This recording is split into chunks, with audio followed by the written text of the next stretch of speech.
The Cathar arena was massive, a circle of shining black stone under a sky filled with alien banners. Thousands of Cathar warriors sat in the stands, their reptilian faces twisted in amusement. They had invited the humans here to prove who truly held power in this region of the galaxy. Captain Jace Moreno stood with his team at the center of the arena. He could feel the heat from the alien sun on his helmet. Around him, 5 human soldiers stood silently, wearing the new Aegis armor. The armor looked bulky, heavy, but every soldier stood straight and calm. The Cathar High Commander, a tall alien with gold-plated scales, raised his staff and spoke in a deep voice that echoed across the arena. "Humans," he said, his fangs glinting, "you are weak creatures. You hide in metal shells because your bodies are fragile. Today we will show you real power." The alien crowd hissed and laughed. Their deep voices filled the air, and even Jace felt the weight of their mockery. But he kept his face calm behind his visor. He spoke through his helmet's speakers, his voice firm and clear. "We are here to test technology, not courage," he said. "Fire your weapon when ready." The crowd grew louder, enjoying the defiance in his tone. The High Commander gestured to a group of alien gunners on the far side of the arena.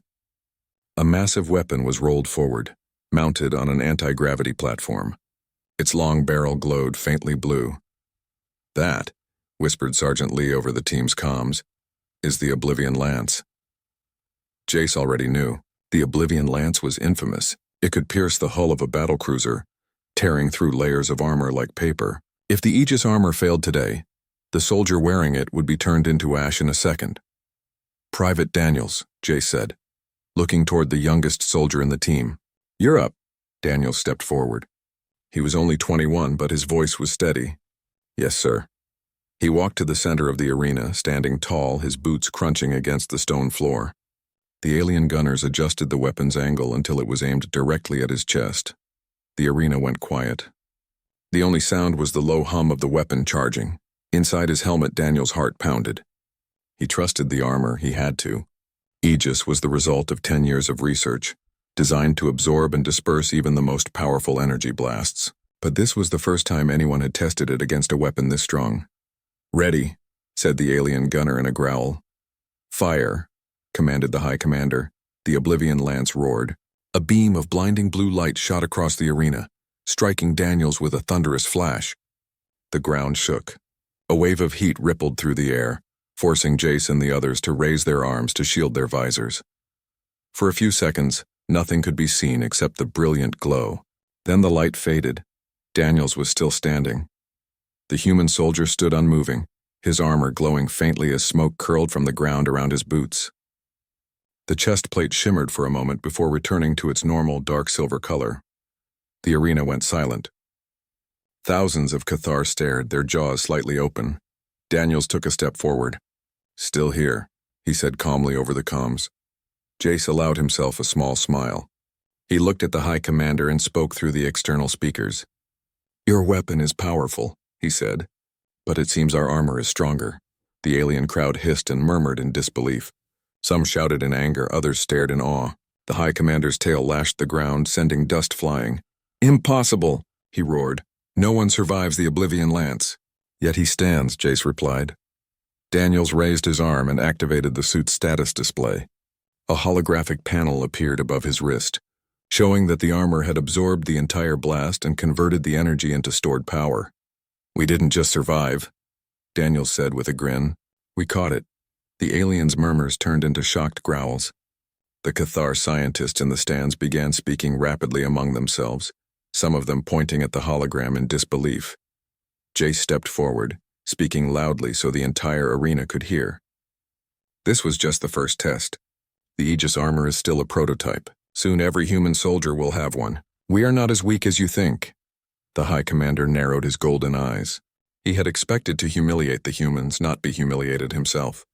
His pride burned. "This is not over," he said. "You will face a second test. A stronger test, and when your armor fails, we will see your true fear." "Name the time and place," Jace said calmly.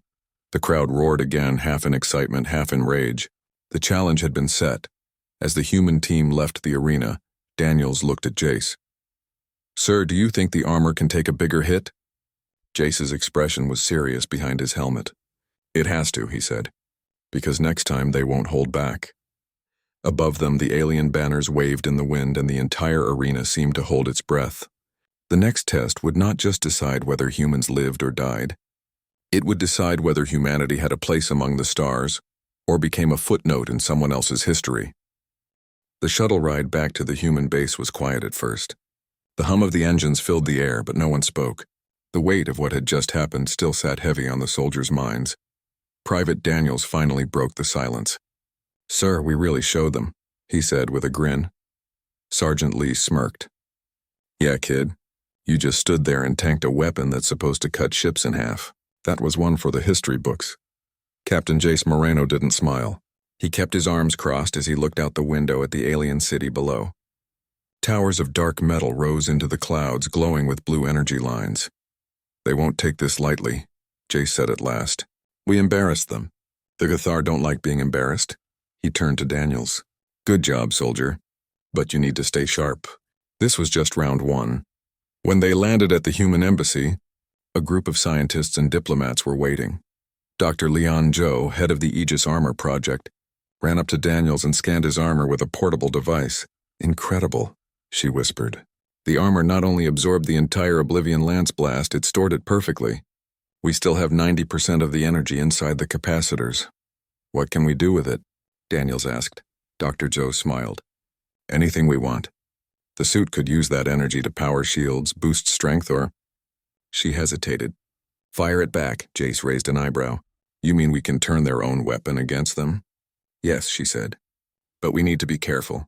Showing them we can fight back might scare them into war." Before Jace could reply, a messenger arrived from the Cathar High Command. The next test had been scheduled for the following day. "They're not wasting time," Lee muttered. "They want to crush us quickly," Jace said. "But we won't let them."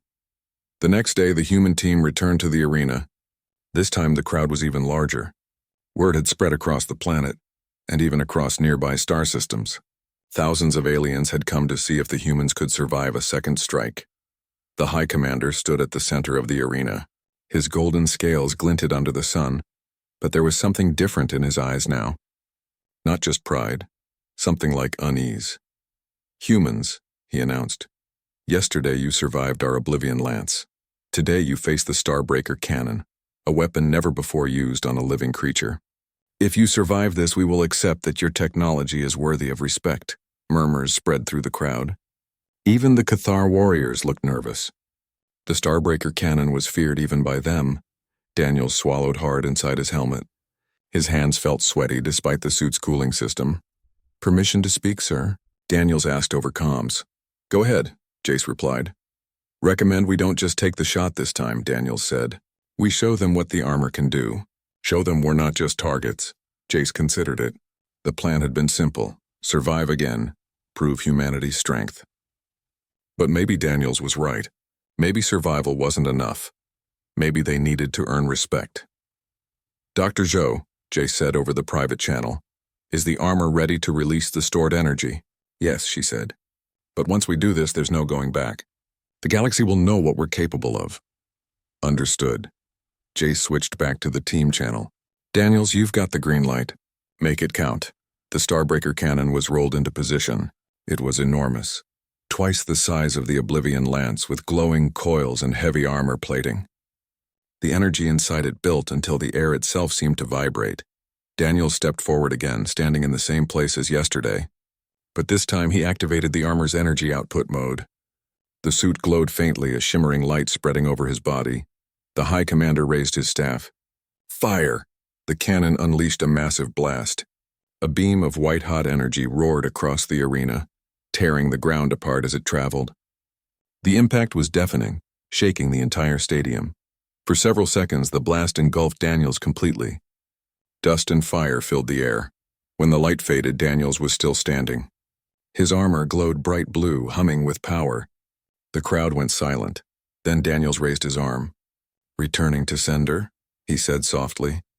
A concentrated beam of energy shot from the suit, striking an empty section of the arena wall. The stone exploded, leaving a smoking crater. Gasps and shouts filled the stands. Some aliens jumped to their feet, others backed away in fear. Jace stepped forward, his voice amplified by the suit's speakers. "You see now," he said calmly. "We are not just survivors. We are ready to defend ourselves. The High Commander's tail lashed the ground again, but this time his voice was quieter. You can strike back, he said. Yes, Jace replied. But we do not want war. We want peace. We want respect. The commander looked around at the watching crowd, then back at Jace. His pride warred with his reason. Finally, he nodded slowly. Tomorrow, he said, the Cathar Council will meet. We will decide what comes next. The crowd buzzed with tension. Some shouted for war, others for alliance. As the humans left the arena, Lee whistled softly. You just scared half the planet, Daniels. Daniels grinned under his helmet. Good. Maybe now they'll stop laughing at us. But Jace didn't relax. He knew this wasn't over. The Cathar were powerful and proud. If they saw humans as a threat instead of allies, the galaxy could soon be at war. Tomorrow would decide everything. The Cathar Council Hall was unlike anything the humans had ever seen. A dome of black crystal stretched high above, glowing faintly as if it held the stars themselves inside. Rings of alien leaders sat in a circle, their golden scales gleaming under the light. Captain Jace Moreno and his team stood at the center. Daniels was there too, his Aegis armor polished and ready. Even though this was not a battlefield, they all knew that one wrong move could turn this meeting into a war council. The High Commander entered last. His tail swished as he walked, his every step echoing in the silent chamber. He stood before the council, his golden eyes locked on Jace. These humans have survived our weapons, the commander said, his voice calm but heavy. They have returned fire with our own power. The question is simple. Are they a danger to the galaxy, or are they allies worth having? The council murmured. Some alien voices hissed with anger, others spoke with fear. Jace took a step forward. We do not want war, he said, his voice steady. But we will not kneel. Humanity will not be bullied. If you seek peace, we will offer peace. If you seek war, we will finish it. The words hung in the air like a challenge. One of the counselors, an older Cathar with silvered scales, leaned forward. Words are easy, human. Strength is harder. Show us one last time what your species is capable of. Jace glanced at Daniels. This was what he had been expecting. A final test. What do you want to see? Jace asked. A true battle, the elder said. You against our mightiest weapon. Not a single shot, but the full power of the Starbreaker cannon. If you endure, we will accept you as equals. The hall erupted in shouts. Some counselors protested that no living thing could withstand such power. Others demanded to see the test carried out. Finally, the High Commander raised his staff. Enough. The test will be held at dawn. At sunrise, the humans stood once more in the arena. This time, the atmosphere was electric.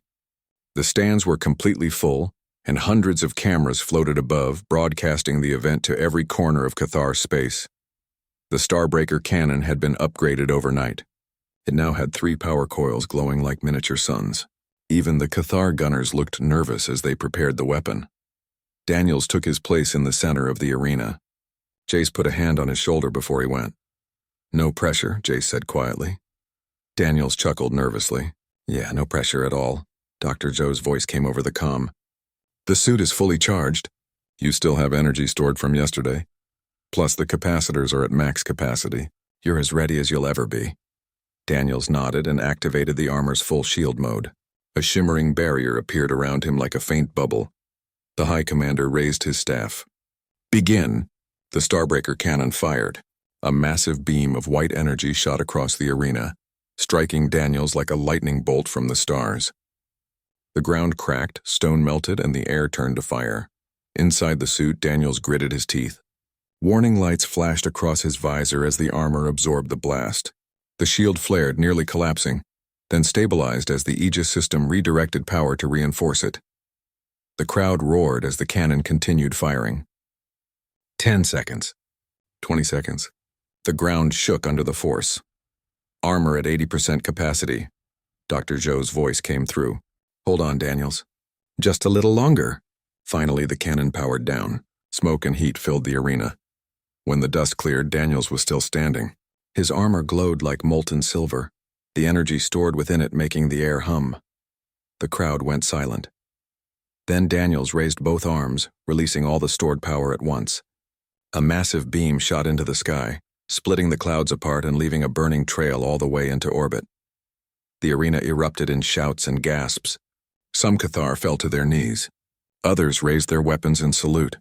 Captain Jace stepped forward and spoke loudly. You have seen what we can do. Not just survive one, but endure and grow stronger. If humanity wanted war, you would already be looking at your last sunrise. But we are not here to destroy. We are here to stand as equals. The High Commander stared at Daniels, then at Jace. His golden eyes softened. Humans, he said slowly. You are no longer prey. You are predators, warriors, and perhaps allies. He turned to the counselors. I vote for peace. I vote for alliance. One by one, the counselors raised their staffs in agreement. The vote was unanimous. The crowd erupted again, but this time in cheers. Jace let out a breath he hadn't realized he was holding. Daniels deactivated the armor's glow, letting the suit cool down. We did it, Daniels said, smiling. Yes, Jace said, looking around at the cheering aliens. We just changed humanity's place in the galaxy. Later that evening, the humans stood on the balcony of the embassy, watching fireworks burst over the alien city. The Cathar were celebrating the new alliance, their mocking laughter from the first day now replaced with respect. You know, Lee said, I think we just scared them into being our friends. Good, Jace said with a small smile. Fear is a good start. Respect will follow. Daniels looked at the stars above. For the first time since arriving, he felt like they weren't just visitors.